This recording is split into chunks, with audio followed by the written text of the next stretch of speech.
Wanita ini menemukan gigi di dalam cangkirnya. Ketika dia bersin, semua giginya mulai rontok. Tepat setelah itu, kulitnya mulai mengelupas, dan bahkan jari kukunya mulai rontok. Karena panik, dia berlari ke kamar dan melihat wajahnya tampak meleleh. Dia segera mengambil sebungkus obat dan menelannya.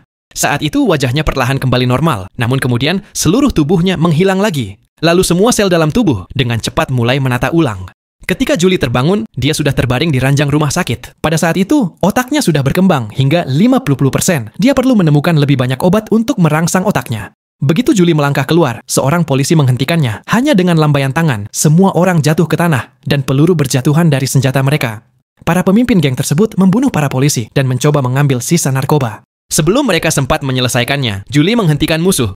Saat itu otaknya sudah berkembang hingga 60%. Hanya dengan satu pikiran saja, dia dapat membangun dinding bening dan membuat senjata musuh menempel ke atas. Semua orang mencoba menyerangnya, tetapi mereka langsung melayang saat mendekat. Lalu Julie mengambil kembali koper berisi obat itu. Selanjutnya, dia pergi menemui para profesor. Dia cepat-cepat memindai semuanya dan meneruskan pengetahuan yang diperoleh. Ketika otak manusia mencapai tingkat perkembangan tertentu, seseorang dapat mengendalikan setiap sel dalam tubuh dan bebas mengubah penampilan mereka. Saat Julie sedang berbincang, pemimpin geng itu masuk ke sekolah dengan membawa bahan peledak dan mulai membunuh semua orang yang ada di depannya.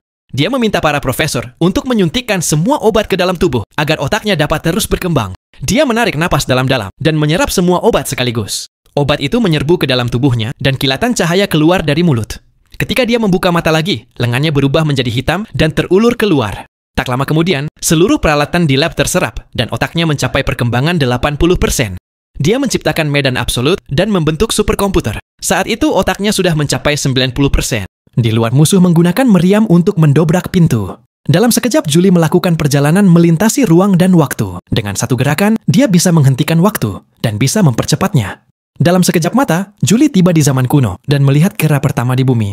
Saat jari mereka menyentuh, dia meninggalkan bumi dan memasuki alam semesta. Ketika muatan mencapai 99%, pemimpin geng masuk, menarik pelatuk, dan Julie menyelesaikan evolusinya. Materi hitam menutupi seluruh tubuh dan hanya menyisakan pakaiannya.